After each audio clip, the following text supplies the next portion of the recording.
What is up, RetroManiacs? Welcome to the Retro Card Chat Podcast. My name is Mike, and I'm from Mike's Retro Trading Cards. And I'm joined by a cantankerous coalition of competent connoisseurs confidently contemplating card collecting content. They are Joe Daney, Pierre Pahalik. How you doing, boys? One take. That's 10 minutes of my life I'm never going to get back.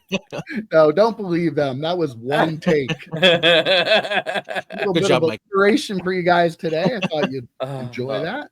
My God. Not only is it hard to say the words, it's hard to have the breath to get them all out. I'm not going to lie to you out there. That's a tough one. That was a tough one this week. How you doing, boys? What's going on?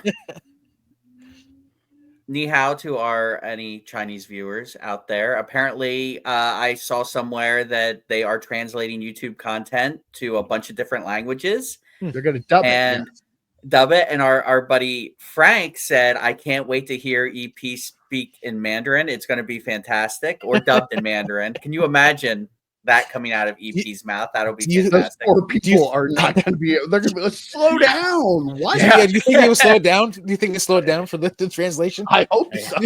I hope not. The dubbing is so far behind because of EP. Yeah. So she for that. That means thank you. In case you were curious. Anyway, old Joe over there. He's dropping like random words. Showing off the random Mandarin. I know. Anyway, I got to start off on an actual serious note. You know, in the words of the immortal Jerry Orbach in Dirty Dancing, when I'm wrong, I say I'm wrong, and I owe a sincere apology to my good friend EP down there. From the bottom of my heart, a sincere apology. What's this going to be? That's big of you, Joe. Very magnanimous, if you will. Magnanimous. Good word. Erroneously besmirched not only Fanatics, Michael Rubin, The Miz.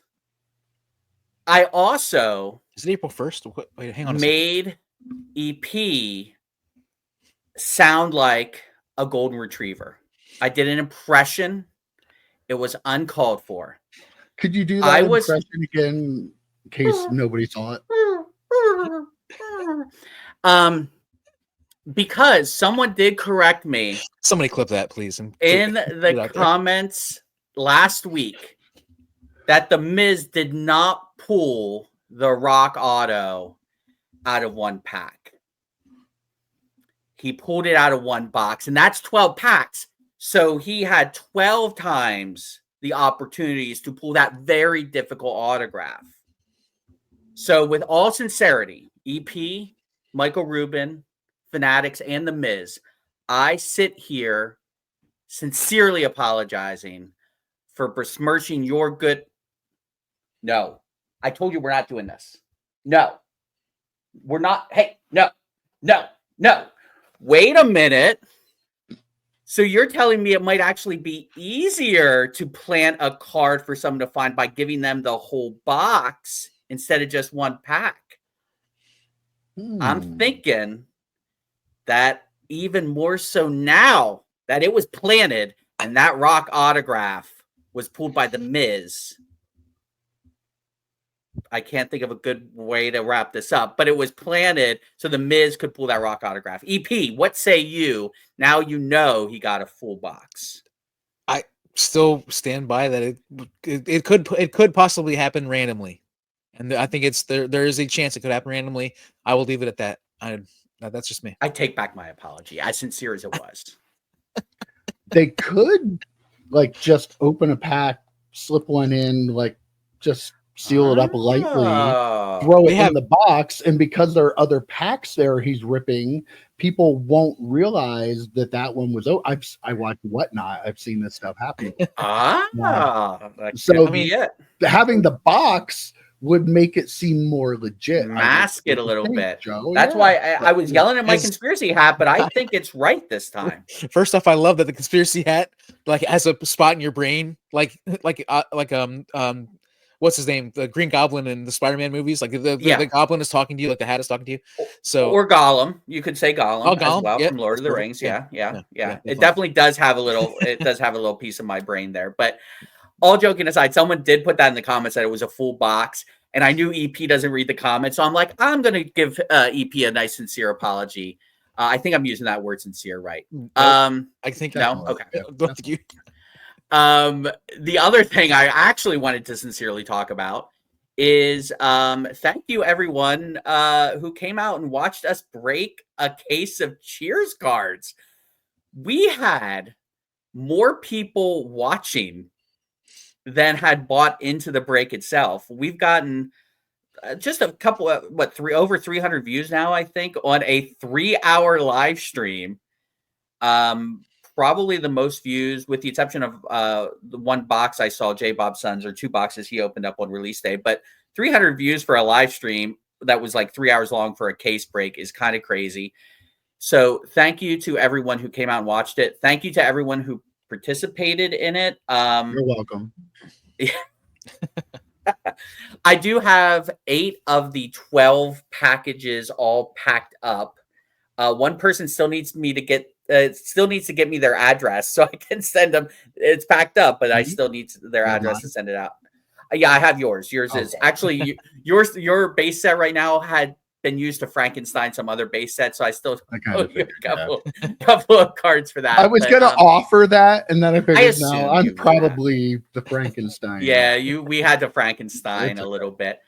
Not a single box had a complete base set in it. How wild is that? Now the case itself had almost 12. It had 11, and then Mike's, you're missing like 5 cards.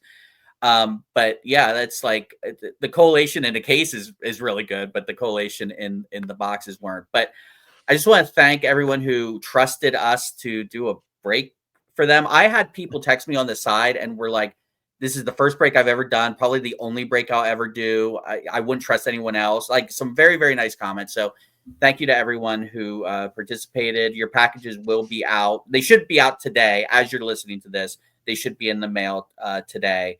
And I want to thank again Henry over at Juniors, and you can find him on eBay at Juniors Comic 7, I believe. So definitely check them out. Thank you to Dane from Dynasty Breaks. He actually put through his little business card in here. Dane from Dynasty Breaks, who donated one of the giveaways, which was really, really cool. And I think that is everything. Thank you to Mike for setting it up and being my Ed McMahon. I appreciate that. That is correct. There it is. I was waiting for that. And yelling Norm constantly. Every time Norm was on a card, he would yell. Thank you to Bob Boozle and then Chuck from Silver Sport for giving us factoids on all the actor autographs. Like, we weren't looking it up, and they were dropping lots of factoids about them. So that was great. And the last thing I do want to say about the break is I'm willing to do future breaks, very similar to this, at my cost, probably around the same price point for future products, Rittenhouse future products, because I know I can get those at a good price. The upcoming schedule right now is Star Trek Strange New World Season 2, Foundation Season 1 and 2, which I think is an Apple Plus show, Mike. I'm not 100% sure. It is. It's one that I want to watch, actually. Never watched. Okay. Yeah. Game of Thrones, Relics of the Realm, and then Star Trek Connection, Game of Thrones, House of the Dragon, Twilight Zone, The Hunger Games, which I don't know if our audience is of the right age to watch that. I don't know. If any of these sound interesting to you, throw them down in the comments below, and we'll see if there's enough interest whenever those products come out. But you can check out the Rittenhouse release schedule on sci-fi-hobby.com. So check it out. Let us know. I'd love to do it. It was a lot of fun, and I'd love to get viewers cheap spots and breaks, I guess you could say. What if we did like a box here or there of like older sports stuff, retro stuff from the 90s and stuff like that? Yeah. Just like one box. We could do it that way. And Random pack style, just like a random pack. Yeah, that'd be kind of fun. Yeah, we could do that at cost too. I mean, we're not becoming breakers here, but it was fun and people seem to enjoy it. So I don't know, maybe this is something we can do for our little community here, because I get all kinds of older wax in that I've often thought this would be cool to kind of break it, but I didn't know if anybody might be interested in buying it like pack style. So let us know. Let us know in the comments. What do you think? Yeah. That, like I said, EP, you missed it. Unfortunately, you had to work. Shocking. Everyone was asking about EP though. That we had multiple people say, "Where's EP?" And we're like, "Where do you think EP is? Come on now, let's talk about this." But yeah, we had a lot of fun. A lot of viewer engagement in the comments, which was or the live chat, which was absolutely awesome. So yeah, really want to thank everyone that came out and watched. And if you want to watch Cheers break, go check it out. It's on the channel. Go click the live tab and you can find it. And it's great to sort cards too, Mike. And you know how much EP and I love to collate cards. So I had a blast collating those sets, by the way. It was like, ooh, I can take this from this one and I can build this set. It was a lot of fun. I had a lot of fun. So and shout out to Bargain Boxer, who got the first overall pick, got the Kelsey Grammer Relic Auto. What an awesome card that was. That was such a freaking cool card. So yeah, enjoy the cards when you get them, folks. They should be in the mail as I am speaking right now. EP, what's new and exciting with you? Well, I want to talk a bit about the break first. And I think Foundation is based on Isaac Asimov, like his books, like so really famous sci-fi stuff. I believe that's what it's based on. So that's part of the reason why I want to watch it. But anyhow, so that's very interesting to me. On the break, I actually was not in the break, but I was actually watching. I had it on at work, had one earbud in until the earbud went dead. But I heard you guys saying about where do you think EP is? So but yeah, I mean it was awesome to watch. I got to see the Kelsey Grammer card being pulled. I got to see the dual Sam and Diane relic card, which was really cool. I really enjoyed it. When I want to say when I got actual wardrobe relics, not any of this manufactured fake crap stuff, like Panini gives us. Actual event or TV show worn, episode worn. Yeah. That's really cool. Like that's cool. Like how are they able to find that? I guess they probably you would think that stuff would be destroyed or whatever from being this old. That's pretty awesome in my opinion. Or some of the actors might have kept some of the stuff and then sold it to Rittenhouse or there's auction houses for all sorts of TV and movie relics now. So and maybe also when you're asking them to sign a contract to sign for a product, they probably hey, do you have any wardrobe stuff or anything like that we can buy from maybe I can reach out to Steve and find out that answer. Yeah, definitely. So, Rittenhouse, you said that the no complete sets in any of the boxes. Is the set different? Is it bigger or smaller? Or anything? Bigger. It's 99 cards. Okay. Most of them are like 60 to 90. So 99 cards, I think, was pushing. Mm-hmm. There weren't that many doubles. There was only a little sack of doubles. By the way, if you didn't see the card stock, someone in the live chat, I do want to address this. Someone in the live chat referred to this set as a money grab. Yeah. It is $135 to $155 a box, depending if you got it from me for the break or if you even got it from like Dave and Adams. It was like $150 plus shipping. This is not a money grab. This is not how money grabs are defined. Money grabs are defined as Prism. They're defined as Mercury. They are defined as Galactic Antiquities. Don't even get me going on that. They are defined as 2024, 2016 Marvel Masterpieces XL. That is a money grab. A cheer set where you have most of the main cast signing autographs and it's $135 to $155 a box. That is not a money grab. And I appreciate every one of our community, folks in our community who let that person know that this is not a money grab. So I appreciate the comment response to that. But speaking of Star Wars Antiquities EP, I sent you guys a clip. There was a box I saw so bad that the breaker even said, "Oh, guys, I'm so sorry for those autos." Like, that's when you know it's bad, when a breaker is fully admitting how terrible. John Ratzenberger may have been the best auto, and that is not an exaggeration. So, yeah, that's rough out there, EP. The crazy thing is, if you think about it, if this was being made by a different company that has, say, the top Star Wars license, and they had relics, and they had autos on the main cast, could you imagine what they would be charging for this product? I don't even $500 maybe. No, I mean, they're already. I mean, collecting antiquities. There's no relics in that, I don't think. But they're already charging. Think about what they're charging for that. Yeah. Like, you just think about like this. This was like the exact opposite of a money grab, in my opinion, because of what they put in there. Like, they actually had. Like, I was afraid the wardrobe stuff wasn't actually a wardrobe. I thought it was just a, No, it it's from. wasn't really, but it's actually from Yeah. the show. Like that. That's wild to me that they were charging only $155 a box for that. Like, that just seems insane in today's market. And when I saw that box being opened, and then it was Forrest from Leighton Sports Card said, "Oh my God, I'm sorry for those autos." It made me. I've never done the whole Star Wars versus Star Trek thing. I've never done that. I don't think one is better than the other. It's just a personal taste thing. But when I saw that box, I'm like, Star Trek's better than Star Wars because I don't have to buy that crap. I can buy a box of really cool cards for $150. I don't have to buy the Fanatics crap that they're shoving down our throats. So yeah. It's official. Star Trek is higher than better than Star Wars because you don't have to buy Fanatics products. There it is. Disagree. Love them both. Star Wars a little bit more, but my last thing. I've been on this kick where I've been buying 90s basketball, and I texted Mike at one point this week and asked him, when are you doing your next stack sale? Because I don't want to like have my stack sale in between there. But I got 100 Vince Carter cards in the last week or last couple weeks. I got 100 Allen Iverson cards in last week, and I'm acquiring all of these 1990s to early 2000s basketball cards that I need to do something with, and I'm loving it because the cards are all amazing. I love them so much, but I do need to do a stack sale. So Mike, I'm gonna try to work it around your stack sale. I want to do probably after yours at this point. I want to know what your plans are for your next stack sale. I don't know. Putting him on the spot here. Holy crap. All right.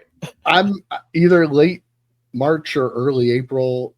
I feel like it's trending toward early April right now. So yours is baseball, going to be baseball focused? Yeah, mine's all baseball. So it's going to be a little different sale though. So I'm going to have lower price stuff and use the grid and stuff, and I'm going to have a lot of single cards. But yeah, I mean, if you have time to do it before it, just let me know. I mean, this basketball is not going to compete with me, so right. Well, there's only so much money probably to go around in that universe, so I will try to at least spread it out. Everybody and their mom is doing stack sales on Twitter now. That's anyway. So. That's true. I don't know. I take nothing for granted when I do mine. I'm like, okay, this is going to be the one where nobody buys anything. They're all broke. Everybody's spent. I will say that I spent more money on this than I ever have, and again, it's because I love all the cards so much, and I love the players from that era, and so I've spent way more on this stack sale than any of my other stack sales. So I know a little bit about spending money for stack sales. So yeah, in fact, I just did that a couple days ago. So I'm having a baseball sale next, but then after that, I'm having another pack sale, and people love my pack sales, and I take a lot of pride in trying to do well for that. But our old buddy Card Show Kevin EP, he texted us with a video of the boxes of cards, a collection of boxes, and asked if we would be interested. And of course, my answer is always yes, right? I ended up getting those and picking them up on Friday, and have not started looking through them yet, but I think there were 50 some sealed boxes and then a bunch that were like partial boxes. So yeah, I'm buying for not only my next sale, but the sale after that. I probably put out quite a few dollars for that. So yeah, here I am. Opportunities arise. You have to take them in this hobby, and Kevin gives me good deals on stuff, and we were able to pretty quickly figure stuff out, and he got it. And then I came and got it. It was in his house and out of his house. He was happy. I'm happy. So yeah, that'll be fun. I did want to catch you guys up on one thing though. We did the little who did what thing last week, and I was the guy that signed up for Gary V's text messages, right? Oh yeah. Oh yeah. I have gotten 2 text messages. Now, said calling all sports card collectors, right? Both of the text messages I've gotten so far were advertisements for Whatnot sales selling V-Friends. Yeah. Gary, that's not sports cards. And it's Whatnot. Both are just pumping up Whatnot shows. But I'm going to stay subscribed because I want to see where else this goes. I can't not know, but yeah, the first two texts just advertising shows for whatnot shows, selling V friends. If you put a gun directly to my head and said, "What is the first text that Gary V is going to send out?" I would have said V friends. That would have been my first guess. Yeah, that's wild. I mean, wild, but not wild at the same time. You guys know I listen to podcasts when I'm like driving to work or whatever, or doing whatever. And one of the podcasts this week, they said that was one of the, I believe it was one of the podcasts that is like one of the investing type podcasts. They were saying like how V friends might be a big play, a good play, because it's got Gary V autographs in it, and they're saying that buying boxes of that might be a good play. I'm like, I would unsubscribe to that podcast probably. I'm not ready yet. There's some of them I'm subscribed. Like one episode in, I'm like, I'm not. This is not for me at all. But they've done enough in previous episodes that I'm gonna let that pass for now. If they keep pushing it though, like you got to question their motives. Is it those right? Boston sports cards guys? No. Oh, okay. No, it's different. That seems like something they would like. I think. Can I say? I don't think they're wrong. EP. That really? top Chrome V Friends that's coming out has Gary V and other entrepreneur autographs. Oh, it has other autos in it? I thought it was only Gary V autos. I haven't seen the list, but it says autographs of entrepreneurs, not entrepreneurs, as some people like to say. I mean, I don't know. I have a weird feeling that could actually be one of those things that we look at it and go, what in the hell is going on here? But we're old now to touch. I have a feeling that they might be right. I'll be happy to be wrong about that. Comment down below if you're buying V Friends Topps Chrome. I'm gonna guess most of our the audience watching us probably not. But and let me know in the comments how many boxes I should buy. I guess 10, 12. How much are they? What's the MSRP on that bad boy? I'm not sure, but I wanted to say they might have said they were expecting 250 maybe or something like that is what they were thinking, or 150 somewhere around that range. But 150 is of the range where it's like, you know what, if I'm going to buy if I'm going to buy a box of Cheers, whatever, 150 is like reasonable. Right. 250 starts to get a little like, I don't know if I'm laying out 250 to maybe pull some entrepreneurs. It is Topps Chrome though, so right? Isn't it Topps as Chrome? Crappy as the NFL Topps Chrome? Branded. Just out of curiosity. I mean, there probably are no NFL logos on the These are licensed. There might be more. They are licensed. They are licensed. No. All right, well, let's get into it this week. Speaking of licensed cards, Topps has the Major League Baseball license, and they put these little cards in their packs that have a patch that players play. They put the patch on their jersey in the first game they play. Directly on the jersey? Like they wear it on the field? Somewhere. Yeah, they on their on their like debut, I would suspect. On their debut. Okay. In fact, they call them an MLB debut patch. What? Oh, brilliant, right? Yeah. This is why we love Topps. All joking aside, though, the Paul Skenes MLB debut patch is currently on auction on Fanatics Collect. I believe it started Friday, maybe Thursday or Friday.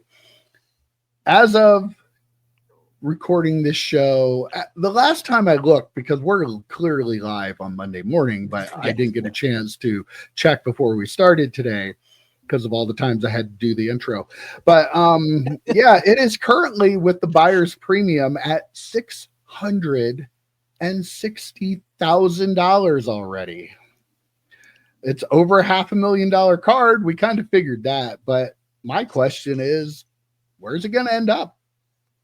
You guys know all this stuff. Joe, it's going to be you're the baseball expert. Where's this card getting? I'm not the baseball expert, but I am an expert on people wasting money on dumb things. And I think this is $1 million card. I mean, I'm curious on how much over $1 million. I think saying $1 million is more of a taking the safe route, taking the wussy way out, saying over $1 million. I don't know how much more over $1 million, but I'm curious, and you guys would know more, especially EP. You can answer this. Like, is the timing of this auction starting? Are pitchers and catchers? Oh, they're already there. Yeah. Yep. They're there. Like, because this was pooled. I mean, this was pooled like January 1st, wasn't it, or December? Christmas. Was it Christmas Day? Was it this? And Fanatics didn't let anyone know for like a couple of months. So I'm curious if they held back to when we're getting closer to the baseball season. Because, like I said, we talked about the story a few weeks ago now at this point that they didn't have it out to auction already was surprising, but I'm guessing it's timed that way. Oh, definitely. I mean, I can't say, can't get in their heads, but like this would be the perfect time to do it because their MLB spring training, like the schedule is like full of games and split squad games. So they're just playing all sorts of games right now. So yeah, they're definitely out there. This is also an opportunity where Skenes is probably not going to pitch like complete games for a while. Like not that a lot of pitchers pitch complete games anymore anyway, but he's not going to be pitching a lot of innings. So he's not going to get hurt. But right now, so there's a lot of buzz around it. Not that there wasn't buzz before, but there's a lot of extra buzz because of the time of year, and he's not going to get hurt probably yet. So I think that's a big part of all that. And I agree 100% with the million. Like if we were playing the prices right, I'd say $1 million and $1, just because I think it is. I agree it's going to go over $1 million. Just I'm not like you said, Joe. I don't know how much more than $1 million. Like that's the real question, right? Like it's going to be $1.5 million. Like it's going to be $1.75 million.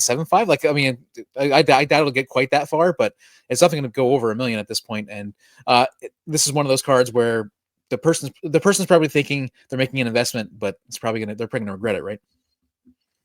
I would imagine. Yeah. I watch the show Wednesday. We talk about cards and we'll figure out whether they're going to be worth more or less in 10 years. But yeah, I mean, it's kind of crazy though. This card is getting a lot of like mainstream attention, and it is, Joe, it is a big time of the year for like card sales for baseball and stuff is big for that. So it is good timing. I kind of feel like this is going to help the hobby a little bit though. Like maybe light a fuse and set it off a little bit, because the price it goes for, you're going to be seeing it everywhere in non-card outlets and everything, because it's just this card. It's crazy to me that a rookie card of a pitcher that had a patch on it. I mean, again, we've talked glowingly about this idea, so it is a great idea. But again, the way that it is mainstream, like I know Joe hates it when you say good things about Topps and Michael Rubin, but this is a fantastic idea, and I think it's going to help the hobby when we see what the final sale price of this card actually is. I have been wildly consistent saying that this is the one good idea. I know, but when you say something nice about them now, like I feel dirty, like Joe's gonna like come at me. Yeah, no, this is the one time you can. Now, when they bastardize this idea, then we're gonna have some problems. You see, they Fanatics put out a Honus Wagner. Wouldn't this have been cool? A Honus Wagner, and I'm like, guys, just start releasing the ones they're gonna release. Yeah, they've been doing this. They did Griffey, I think. Now they do Honus Wagner. It's like, guys, you're gonna do something with this. All you're doing is checking out to see how many people lose their mind about how stupid it is before you decide officially if you're going to make something like this. So I love this. I think it's an awesome idea. When it first came out, I remember saying, how cool is it going to be when they have the NFL license and they do something like this for those players? I just hate when they bastardize things because they've had one good idea. So let's just milk it for all it's worth. I think that's the issue. Make this special, keep it special. If they don't, then I think that ends up being the problem. I think Skenes is, well, his look, I mean, the mustache is a thing, right? Like he was on Seth Meyers. He talked about this card a little bit on Seth Meyers. His girlfriend being very, very popular and well-known as well. I think it all plays into this because, again, I don't know a lot about baseball, but I knew pitcher cards aren't generally too valuable. It's kind of like, the hitters are the quarterbacks, right? The big time hitters are more what people are chasing. So for me, I think it goes beyond he just the mythos now of Paul Skenes and that stash and all the things that boiled into that, I think is what makes it a national story and why this card is so valuable. So to answer one of your initial questions, Mike, yes, someone's going to eat this pretty hard, I think, in a couple of years.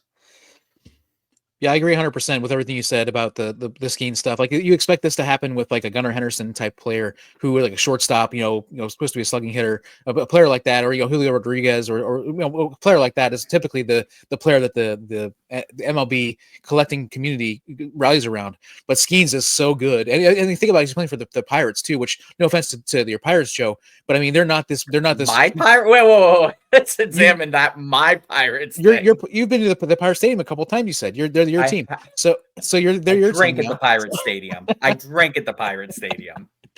But I'm seriously, like, you think about the different markets, and yes, the Pirates have been around for a long time, and they've had some great players in the past. But typically, when you think of the Pirates, they've been kind of one of these teams that's been out of the playoffs for so long that they're not like don't get like this kind of buzz around a player that's a Pirate.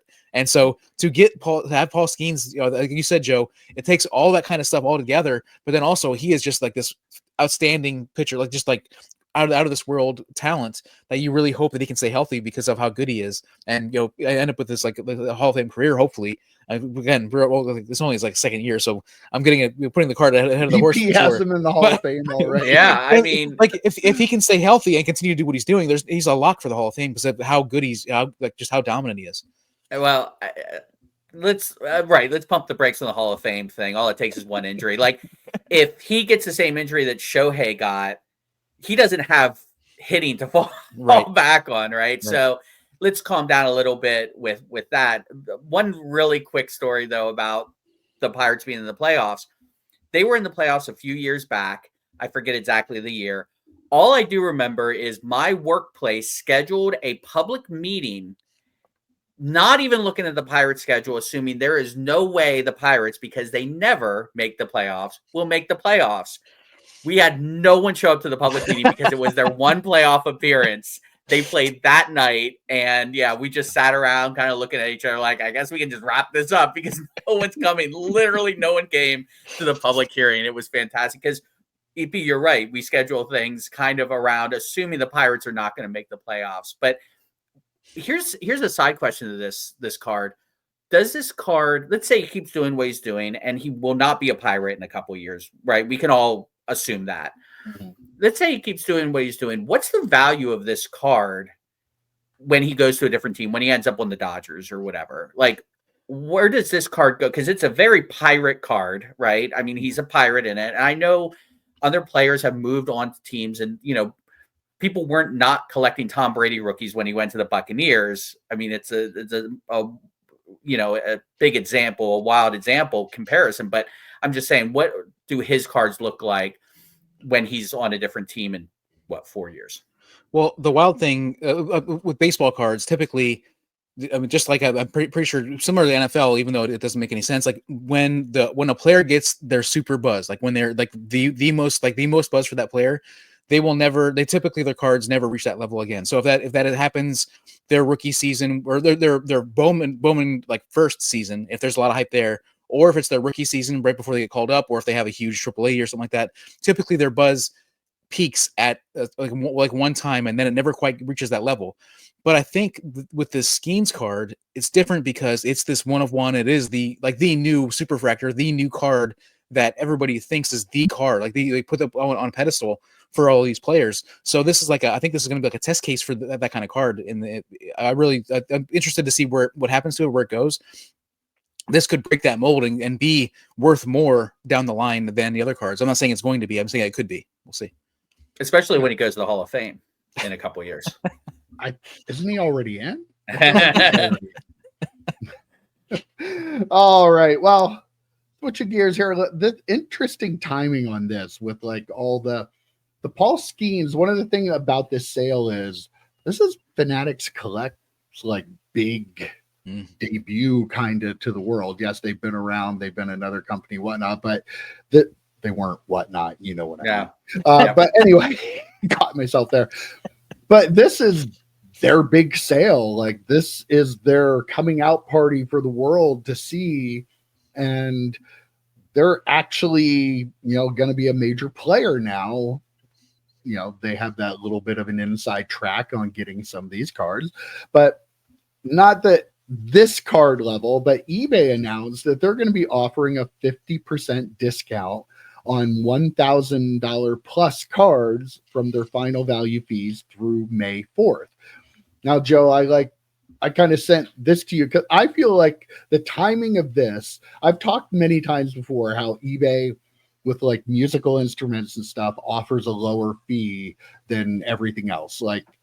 Last I checked, it was like 8 point something percent. I don't know if they raised that, but there is another huge online marketplace for, guitar gear, and they don't charge the high fees that eBay does. So they've made that shift. And I've always said if they got some competition, maybe cards could become that. And seeing them offer a 50% discount on final value fees for $1,000 and up cards really says to me that they want to try to start getting some of these cards that are going to the other auction houses now and Fanatics Collect and stuff like that, and try to pull that back on their format.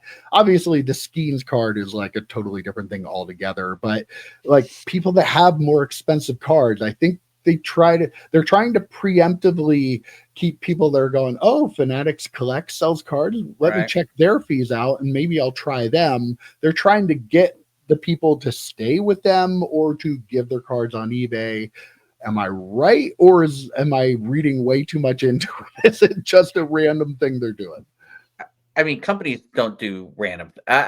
Companies as big as eBay don't do random things, exactly. Right? So, I mean, and you look at it like, what is? I think you're 100% right. I think that's an easy question to answer. I think you're 100% right. They're seeing what's going on in the market with what Fanatics is doing, and they're like, we need to start pulling some of that back. Do they still have is Ken Golden still part of eBay? Is that part of the eBay arm? Golden Auctions is, I think, right? Okay. Wasn't that part of the PSA? The whole PSA eBay thing, I think. So I'm wondering if like a Skenes card, for example, eBay would put that to their Golden Auction arm, right? Where what's the sweet spot? I think the even the more interesting question is what's the sweet spot that eBay hopes to pull from Fanatics Collect? Is it, well, it's obviously over 1,000, but it's like 1,000 to 10,000, 1,000 to 15,000, 1,000 to 5,000, kind of get that gap where it's not a premier auction for someplace like Fanatics Collect.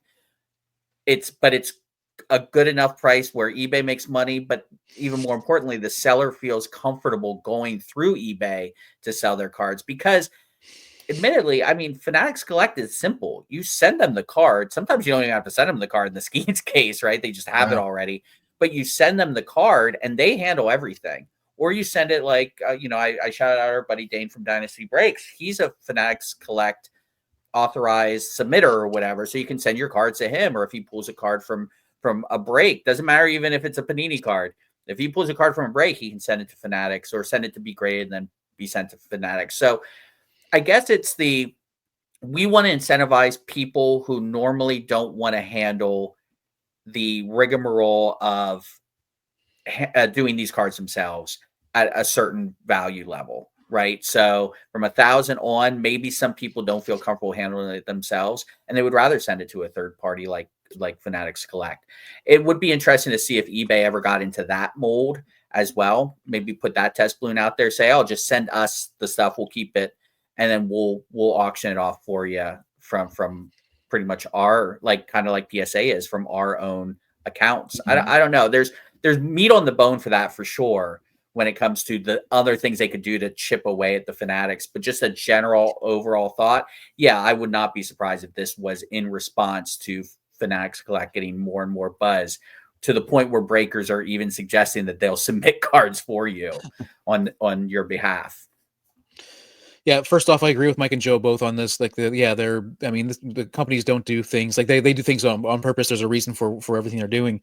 And also, second off, like, how'd you not throw this to me first? These are cards I deal in. I'm dealing in $1,000 cards all the time. I wanted to get Joe's response out of the way. Yeah. Before Man of the people response before we get to you. Yeah. Okay. All right. Well, no, like the competition thing is huge. Like we like you brought that up a number of times, and that is the huge deal, right? Like these companies that don't have any competition, PSA, Fanatics, like that is a real problem. So you see what happens when they get competition. 50% is huge. Like that feels to me like a massive amount off of your fees. When you're talking about, like, not for the stuff that I would sell, $1.50 cards, but we're talking about $1,000 plus. Like that's a ton of money that they're potentially giving up to try to get more people to come in. And we talked about the ecosystem and them trying to keep the cards in the ecosystem, and I think that has been their goal all along. And they're just like they just want to like have that revolving thing. And we've talked about it before with them, potentially throwing like Fanatics bucks at them to try to keep them, keep cards in there and keep everything rolling in their thing, because that's how they make the most money, right? Yeah, definitely. I mean, it makes sense. You're saving, even on $1,000 card, you're saving what, 65, 70 bucks. Mm-hmm. I mean, what is it, 13%, right? Yeah, like 13.5%. So that's like you get into a $5,000 card. That's kind of crazy. I would love to know their numbers to see like if that level, like I feel like that level may have dropped or something, that people are sending them to other auction houses where maybe the fees aren't quite as high, or the buyers pay a premium on it instead of them paying a fee. And like there has to be something. I guess that's the bottom line I'm saying. Like there feels like they have numbers definitely that they're saying, okay, let's try this. It'll be interesting to see if they extend it, or if it's something they offer again soon, or if it's a trial thing to see if it works to maybe lower their fees overall. I was going to say, determine if it becomes a permanent situation where if they get this big influx of cards, I mean, why would you then say, okay, that was fun, we're done doing that now? And everybody runs away again. People will run. Exactly. People are going to run away to Fanatics Collects again. And then they're okay, we'll wait until eBay decides. I think the ease of use thing definitely cannot be understated, though. I do think that the being able to just send the card and not have to deal with a buyer is such a, not for us. I mean, we enjoy that process, and we're not dabbling in $10,000 cards where a buyer could be a dick about it. And, like one of us has had a card like that, at least. But I didn't sell it on eBay. I'll tell you that right now. Imagine how much money I would have lost on that card had I sold it on eBay. So, but like the ease of use of being able to send it away and have someone deal with everything, especially well over $1,000 level, but they're not hoping that just people with $1,000 cards are doing this. They're hoping the people with $10,000 cards come in and do it. I wouldn't feel comfortable selling on eBay if I had an option like Fanatics Collect to do it. If I didn't sell that EP, if I didn't sell it in person to that buyer, I would have sold it on Fanatics Collect. I already had researched, because that was during the infancy and whatnot, but one had sold on Fanatics Collect right around where I wanted this one to go. I was not sending a $10,000+ card out on my own, through eBay, unless I, knew the buyer. So that was absolutely in my thought process. All right. Well, speaking of $10,000 cards, I'm going to be getting a $10,000 plus card, because I have a 1 in 55,211 chance of getting the Topps Now Rock, John Cena, and Travis Scott 1/1 triple autograph card. You like my chances? What? Why are you guys laughing? How many chances do you have? Did you say? I actually have 20 chances out of 55,211. It only sold 55,000. That's where I was going. I was actually, I don't know if I should be surprised that I feel like it's low, but maybe it's a wrestling card. But it's not. It's so beyond a wrestling card. Right. Do you want me to talk about why first, or did you want? Absolutely, go. Because if Travis Scott wasn't on it and the third person was Cody Rhodes, it'd be a wrestling card, right? They've got Travis Scott and 2 massive movie stars / TV star, whatever you want to call Peacemaker, right? You have 3 huge people in pop culture well beyond wrestling. Again, my grandfather knows who John Cena is. He's never watched a match of wrestling since probably the 1970s, right? Like, this goes far beyond just a wrestling card. This is a pop culture card. So it does surprise me. And if there's a lot of wrestling collectors who obviously would be interested in this, but beyond that, from what you and other people have told me, a lot of money is going to wrestling now. A lot of the investor money has been starting to push towards wrestling. So yes, that number shock. I thought it'd be the number 1 sold. Like, if you would have said, give me a bold prediction, where would this be? And I'm like, I think it's probably going to be the number 1 Topps Now. It's the only one that actually made me think about doing it. Full disclosure, I didn't, but I thought about it. I strongly considered it. But yeah, it's just to me, it's beyond just a wrestling card. And even if it was quote unquote just a wrestling card, I thought investor money was going towards wrestling. We're seeing a bunch of auctions where 101 Hogan's and Rock Autos and things like that are going for massive money. I am kind of shocked. This card, I actually, I even texted you guys, like, I thought about, like, this is one that I thought about getting. I actually went to the Topps Now website and looked at it to see what the prices and stuff were, just because. And I've been to the Topps Now website probably three times or 4 times in my life. Like, just not something I really think about very much. But I went there to look at it, and I was like, I ended up not buying any. But like, if you would have said 500, Mike, I'll give you $1 for one of your base when they come in. they're like $8 each. Wait, Joe, wait until next year and say wait until next year. They'll be in a stack sale. We're good. We can there are claim only 55,000 of them, though. Yeah, if you would have said 550,000, I would have been like, okay, that seems about right, or maybe even more than that. Like, I was 55,000 just is a shockingly low number. I agree 100%. And I regret not getting at least one. But then I thought to myself, here's my issue with the Topps Now. If you buy one, you have 0.0.0.0 chance of getting anything. They're not going to give. You have a 1 in 55,000 chance. They are not going to give that card, send that card to somebody who buys one card. It's random. There's just no way. Yeah, sure it is, Joe. Listen. Give me your conspiracy hat right now, because there is no way a person that buys one card is going to get that card or any of the like. But I'm crazy for saying the Miz pulled a Rock Auto. You're doing the same thing on a different scale. Just because Topps has access to the thing that reps the cellophane with the Topps thing on it, so they can repack any top box they want, doesn't mean that they do that. Okay, let's not jump to that conclusion. Not that I haven't thought about it, but what the but no, like, there's no way they're going to send that card to one person. So that was my thoughts. Like, why am I going to spend, like, I think it was like $10 or $12 for the single card. I forget what the price. I think it was like $10 for the one single card. I have no chance of getting probably even a parallel, let alone anything else. So why am I going to do that? I'll just wait until one comes out. I'll just buy one. I'm not going to. I didn't want to spend $50, which was like the next tier to be able to get enough cards. I'm not going to spend $50 on this. So that's why I decided not to do it. And even though like now thinking looking at numbers, like, I should have probably got 10 of them or whatever. Just take a shot. I am getting 20 of them. I can give each of you guys one of the base cards. Yeah, I will be that generous. But yeah, the exciting thing is, though, it triggered the Chrome parallels. Dude, good job, dude. Yeah. That's on you. I'm a little disappointed that we didn't get to the Opal parallels. Oh no! I was really looking forward to that. I was going to get the first one. I was going to get number 1 of whatever they're numbered to, but apparently not. Now I'll have to get the 101 autograph. Real question. Only 55,000 sold. Mm-hmm. Does the autograph surface? Yes. Okay. I think it will.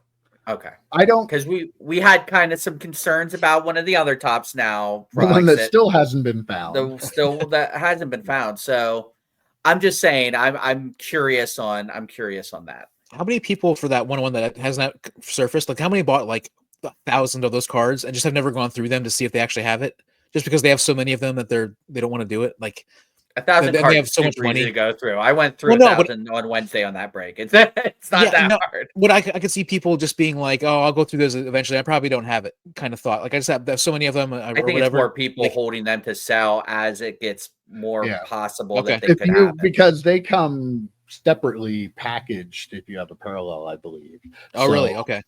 So if you have one of those and the auto, if you have 30 of those or 50 or 100 of those and the auto hasn't been pulled yet, you can sell them sealed and make a lot of money and know you're going to make a ton of profit on it, even though you might have that card in it. I don't know. Or maybe get a CT scan. I was just, damn it, you beat me to it. I was going to say, or the wait list for the CT scanning might be backed up. So, but also that would not shock me if someone had these sealed packs and they wanted to CT scan them. Are we going to talk more Tops now? Because I have a Tops Now complaint real quick, and I'll do it now unless we're talking more Tops. Well, let me give you one little number here. Okay. They did the Marvel Tops Now, right? There it is. Yeah. Well, I figured that was what your complaint was, but I wanted to say the Captain America, the print run was only 8,039. Yes. Good job. We did it. We did it, guys. We did it. And that means Daredevil, even though it's going to be I have not seen Captain America Winter Soldier. I will see it when it's on Disney Plus. It's not a movie I'm going to go to the movies to see. I will say I did watch first 2 episodes of Daredevil Born Again. Really, really good. Held true to the Netflix show. Thank God. I'm guessing that one, which came out, same exact price scale, same exact parallels, no autographs. I'm guessing that one will sell even less because it's more niche than a big movie. They didn't have the print number as of this morning for the Daredevil one. Yeah. That's one that I would see on eBay for like $5 and consider just buying it because I really do love that show. But again, here we are. There is no real chase. There's no. What are you buying? We're an autograph-centric world. There's no big chase here. Not only that, but it's more expensive than the regular Tops Now. It's $16 compared to the $10 for the other ones. You know what I mean? Like that's the They gotta pay for the Disney IP. They've got to do stuff to print money to pay for that IP that they beat up or decked for. Sure, but if they would have charged $10, I bet you that they would have doubled the amount they sold. You know what I mean? Like $16 is expensive for a card that is just a card. There's no chance of getting an autograph. I really feel like they probably would have at least doubled their money if they would have charged $10 instead of 16. 16 was just. I kind of think the opposite. I think the reason they're a higher price point is because they're not planning on selling them because they don't have anything special in it. So that's kind of where my mind went too. Yeah. Do you sell twice as many just because you sell it at 10 instead of 16 when there's still no chase in it? You're pulling the bigger numbers for stuff that people are playing the lottery on. So if you're not giving them a prize in the lottery, I feel like nobody's going to buy them. So they raise the price, which is really shitty that they're doing that because there's no reason they should be $16.50 a card for what? What are you getting? You're getting Panini. Well, Panini. the thing I agree, Joe. Though also, just like with the Captain America card, like it's a cool like comic book cover type, design. like movie poster type design. Like it's amazing. The two there are 2 SP variations that are just Daredevil and just Penguin or not Penguin. What's his name? Kingpin. Kingpin. Yep. So I mean, just Mayor Fisk, if you're nasty. Okay, sure.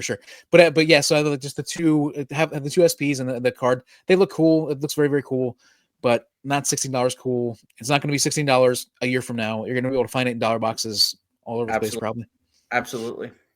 All right. Well, more numbers for you here. I have grading numbers from February.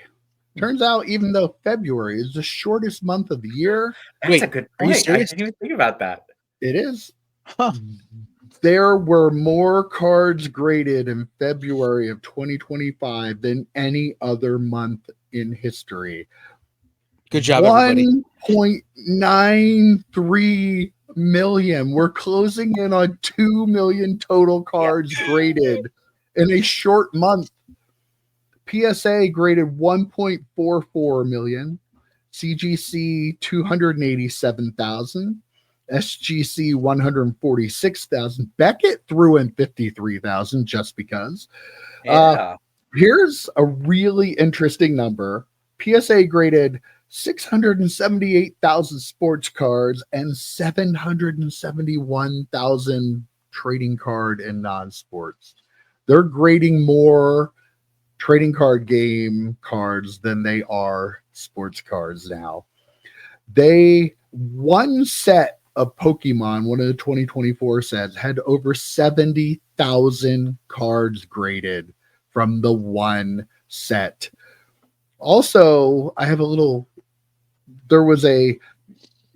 graded 3,800 Caitlin Clark Panini Instant Rookie of the Year cards. EP's got to be right one of these times when we do our grading. That was the individual sports card that was graded the most for the month. It was Caitlin Clark, so I wanted to throw that out there for you. But if trading card games and Pokemon cools off, what's happening? It's crazy. These numbers. When you think of all the sports card sets that are produced, all the cards that are being made, and then you take Pokemon, and I know Pokemon collectors will say, yeah, they make a lot of sense, but compared to sports, they don't. So you're grading, 771,000 of these cards that are mostly Pokemon. Oh, yeah, for sure. In a month. Wow. That is just mind-blowing to me. Well, let me talk about Beckett real quick with their 53,000. I'm pretty sure my buddy Marvel Madness is most of those. So shout out to him. They do BGS quite a bit. Their top 5 individual sports cards graded were all Shohei Ohtani Topps Now cards. On BGS? What? That is wild. Why? What? I don't know. Because make it make sense, Mike. Because I don't know. Do you have the breakdown of sports versus non-sports for BGS? They had 23,000 sports and so that 30,000. 30,000.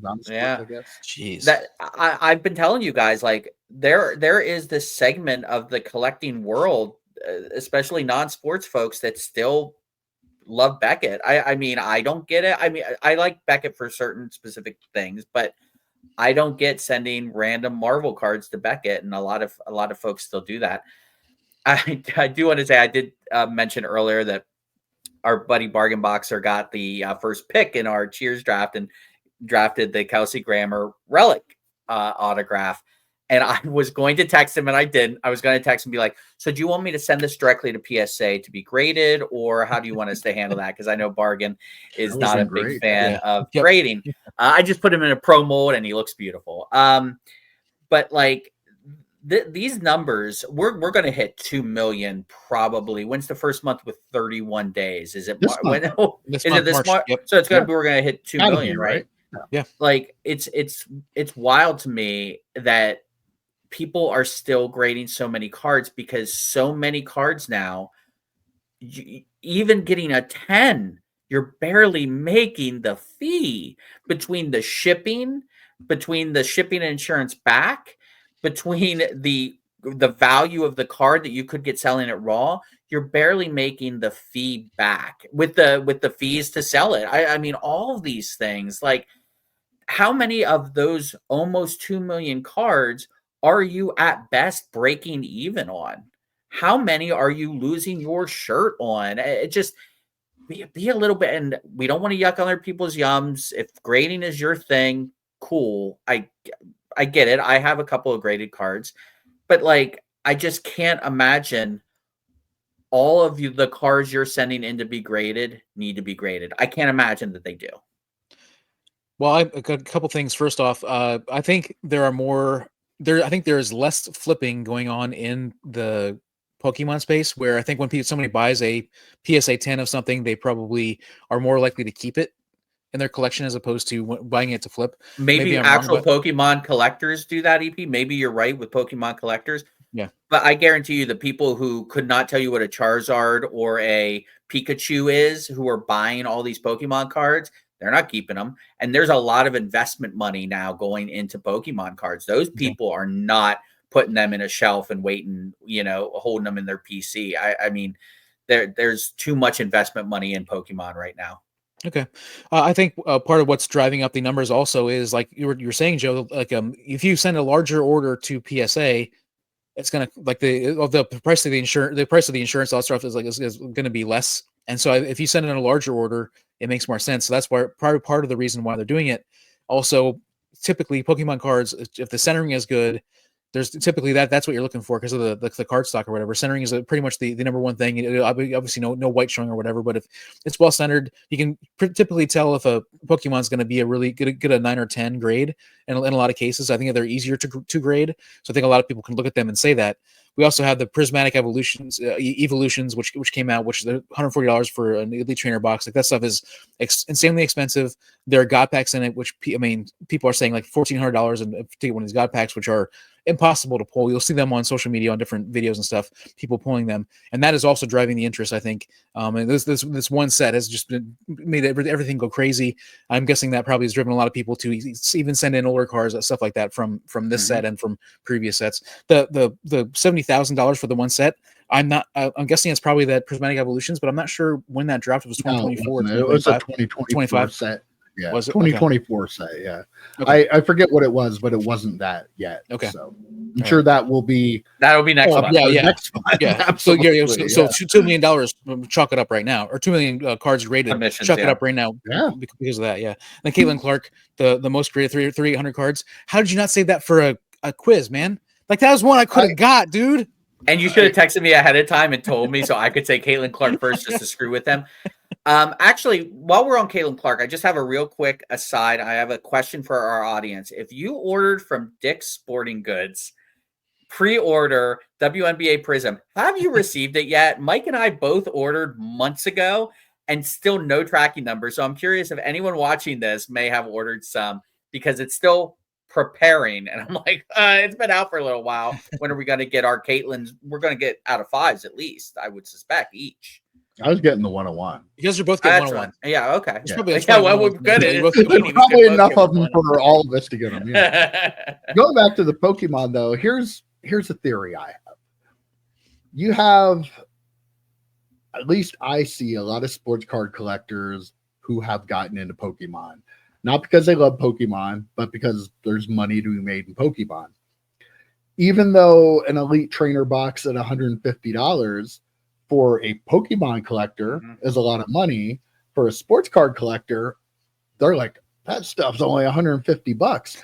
I think the increase in popularity of Pokemon is all from people who were into ripping and grading sports cards going, wow, I can rip this stuff at a lot lower price point than I can sports, send tons of it in to get graded and make my money flipping this stuff. I really I had a card shop in the early 90s. I saw what happened to comic books because I was one of the card people that got into comic books. So I was as much to blame as people that are sports card collectors getting into Pokemon now. But like, I saw how the comic book market just shot up right then. People were buying tons of new books, thinking they were going to be worth a lot of money later.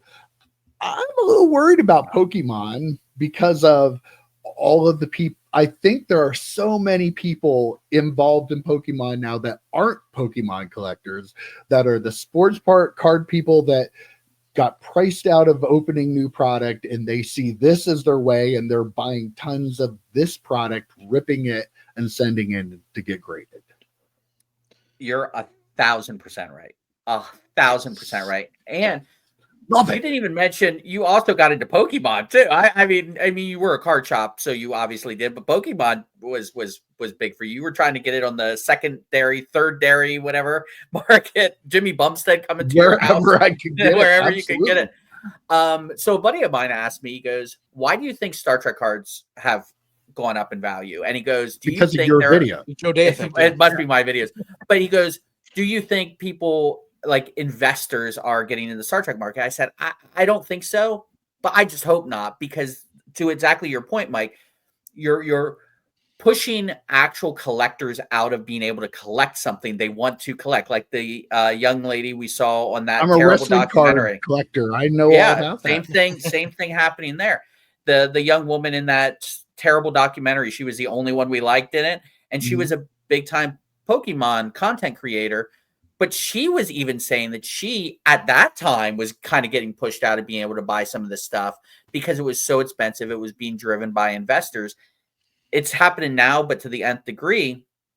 And you feel, what were we talking about? Was it Magic? It was a Magic set, the Lord of the Rings, I think, where actual Magic people just wanted to collect this and they couldn't because every investor bro was saying, hey, let's get into Magic so we can pull those One Ring cards and sell that off for a ton of money. So we're like saying to the Magic people, just wait. Eventually they'll go away and the price will come down so actual card collectors of that set can get it. So it is one of those things where you really, really hope that these investors, the course of event is the investors put a ton of money into something, eat up the ecosystem, push actual collectors out, and then say, well, we've made our money and leave. The collectors who bought things at the high because they just wanted to have them because they're collectors are then going to take it right in the ass because there's no investors there anymore to prop up this pyramid scheme. Am I wrong? Your terminology might be a little harsh, but you're not rudeness. You think back though, like I said about comics, like just think of Pokemon now compared to comics then. Like Turok #1. They're printing a ton of Pokemon because of all the people getting into it. They've already said, like, whatever the new set is, they're going to be printing more of that, the Prismatic Evolution. Oh yeah, well, the Searching Sparks I think is the newest one. I was gonna get into that actually. Like the oh, go ahead, Michael. Finish your thought. But like there are so many parallels between what's happening with the Pokemon market now, with the sports card collectors seeing not as much money to be made in sports card collecting, and you don't have to hit the one quarterback out of the class. You don't have to only hit Caitlin Clark or Victor Wembanyama. You have multiple cards that you could grade and other cards that you probably shouldn't be grading, but if you grade it and you get a 10, you can still make some money on. So they're putting a lot of money into this, just like they were comic books. I remember dealers buying cases of the new comics that would come out and putting them away because they were all going to be worth money. And I feel there are a lot of parallels between what's happening now, and it's because of the group of sports card collectors looking for another avenue to make money. So they're throwing their money into Pokemon and making it hard for the Pokemon collectors. But there are a lot of parallels there to comics. Sorry, EP. What do you have? It's good. I was going to interrupt you anyway, so I apologize for that. But like great points with you guys. I didn't think about the whole point of pushing out the Pokemon collectors, but that is definitely happening, right? That's 100% happening. And so, like, I just want to talk briefly about Pokemon. And like, I play Hearthstone, which is it's a collectible card game that's on the computer. It's free. I like to play it. It's based on like World of Warcraft, and they got StarCraft characters in there now from ever. So I understand some of the terminology when they're talking about cards, and I know like the meta of the game changes when the new sets come out. And so that's why sometimes you can grade a Snorlax card, say, and because Snorlax becomes more popular when a new set comes out, that's worth money. So I can see them grading some of those cards. That's why a lot of them, like you said, Mike, you can grade more than just the 3 or 4 cards in that set of the big cards, because once the meta changes, those new cards those new cards that get more interest will end up being worth money again. And then but I want to talk about the Prismatic Evolutions, which you said about how they may be going to reprint it. The crazy thing is, like a couple weeks ago, one of the card shows that I can't remember which one, I was talking to a guy about it, and he's like, "Oh, and they said they're not going to reprint Prismatic Evolutions." Like, listen, if it's a super popular set, they're going to reprint it. So, like, these people that are paying $140 for a box now, you're probably going to be able to get it later for they're probably going to reprint it. And so, I mean, if you really, really need it, go ahead and buy it, but you're probably going to reprint it. This happened with Vivid Voltage, which was a set, I think it was called the Sword and Shield set. And that was a super popular set. Like, I actually bought an ATB of it after they reprinted it, just because of how popular and how cool the cards and stuff that are in it. And so I really see them reprinting it. It's insanely popular. I think it's too popular to not reprint it, but I think maybe they wait a little bit to print it. I think Vivid Voltage was like months later, or maybe even a year later when they reprinted it. So I couldn't see them putting new cards of it out eventually. So do they still do first edition for Pokemon? I'm not sure. I haven't seen any like on sale on like David Adams or blowout cards when I go there looking at this stuff. So I don't think so. I think they'd probably advertise it and charge more for it if they did.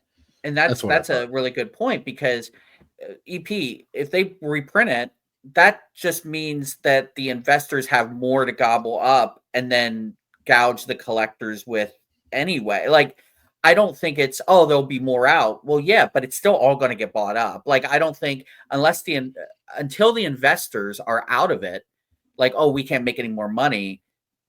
It doesn't matter if it's a third printing.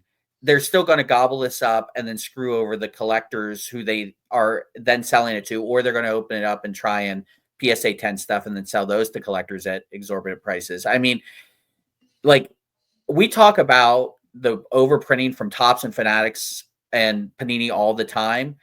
I mean, Pokemon is literally just reprinting something Upper Deck Ken Griffey Jr. style, right? And just putting it into the market, because at the end of the day, it's supposed to be a game. It's a game, yeah. It's a card game. Unlimited versions of these games. Like, they're not saying we're only doing a print run and never doing it again. That's not how that works. So like, at some point, the investors are going to realize, I can't keep making money on this, and they'll get out, and someone else is going to be holding the bag, and that's a real shame. The person holding the bag is going to be the collectors.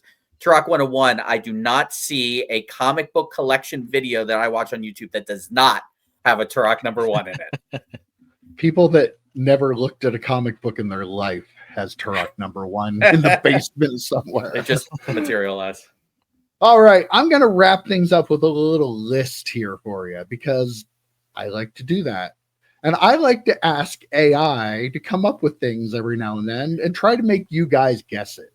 Yes. Now, I wanted this to be a fair list because, AI can get a little quirky sometimes, right? Especially when it comes to card collecting. So I wanted to pick a topic that I consider you experts in. I don't consider you experts in much, let's be honest. But I do with this. I asked Grok, because Twitter makes me pay a ridiculous amount of money now to have their premium service, and this is part of it, so I might as well use it. I asked him, who are the top 10 most collectible 1999 football rookies? I wanted to go broad with this one. So Grok gave me the list of the top 10 most collectible 1999 football rookie cards. And you two are going to see who can guess the most. I got my pen out. I'm going to keep score. J, EP, we're good to go. All right. I believe, Joe, it's your turn to go first. As the defending champion. By the way, nothing makes me more nervous when I should be an expert on something and I'm going to fall flat on my face. So it's I'll go with it's content. Yeah. I'm going to go with former Super Bowl quarterback Donovan McNabb. Donovan McNabb is #2 on the list. So there you go. All right. You guys will get all these. Yeah, 100%. 99, absolutely. EP. Caitlin Clark. That was a joke. That was a joke. No, Edgerrin James. Edgerrin James is actually #1. Yeah.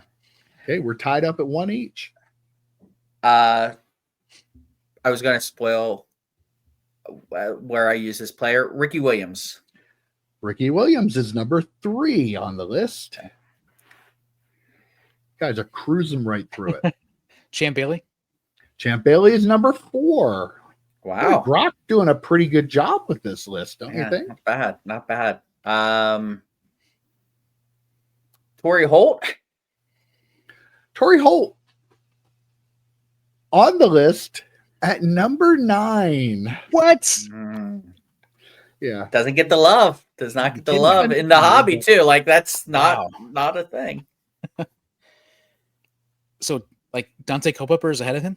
Dante Culpepper is at #5 on the list. Wow. That was going to be my next guess. Now it gets tough. Mm-hmm. Now it gets tough. I'm I'm going to try another quarterback. Tim Couch. Tim Couch is number 6 on the list. 3 spots higher than Torrey Holt. Yeah. How is that possible? Javon Curse?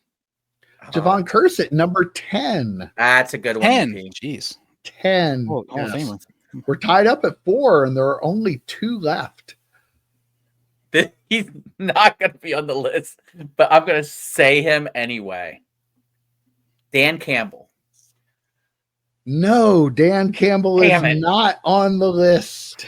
Ooh, but you did give me a good idea, though. Kurt Warner. Kurt Warner is not on the list either. What? Oh, holy crap, dude. All right, I feel a little bit better now.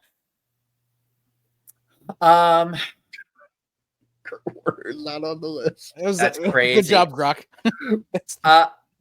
Achilles Smith? Achilles Smith is number 7. No, he's not. Get out. He is number 7 on the list.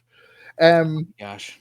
One of Grok's reasonings was that he was a major bust, and some people collect players that are major busts. That's not unfair. Oh, man. So there's one left. Yes. EP, you can tie it up here. I don't know if I can. I'm trying to think. I'm trying to think who else was in that class that could possibly be collectible. Or not. Who knows? Or not. Well, I mean, yeah, because Achilles Smith is on there. So. And Tim Couch. Oh, what's his name? My boy. No. Need oh, my gosh. Time is running out. The Arizona Cardinals wide receiver. I can't remember his name. What's David his name? Boston. Kill me. David Boston. David Boston? David Boston is number 8 on the list. He is We're only going to give him half credit. I'm only giving him half credit for David Boston. You gave him. You let him off. I'll let him tie me. End up tying at 5, but good job. Yeah. You only had 2 picks that weren't on here, and both pretty good picks. Both of them are probably right. number 4 and 5. They should be in terms of value. Did I throw this list out there just because David Boston was number 8 and Torrey Holt was number 9? Absolutely. Oh, yeah. Wow. But I mean, David Boston did have needs to do a little better job with his eyes. Yeah. David Boston did have a bigger muscles, right? Wasn't that he was a steroid guy, right? He was like jacked. Yeah. He looked like a tight end. I confused him with Antonio Gates when he went over to the Chargers when they both played for those couple of years together. It was wild. And Grok pointed out the popularity because he had like over 1,000 yards receiving the one season, I think in 2001. Yep. So that was Grok's like why he's one of the top. Yeah. Interesting. Think of a reason why Kurt Warner wasn't on there? Like Super Bowl winning Hall of Fame quarterback? I don't know why. Don't know. Yeah. Wow. All right. Well, that's all I have for you this week. Anybody else have anything else they need to let the viewers know before we go? Comment down below. Nobody's watching anything anyway. Comment down below. They cut us off probably after that intro segment. But I got nothing else, so I don't know. So we're gonna leave it here. So I will see you next week. Take care, guys. See you, boys. Adios.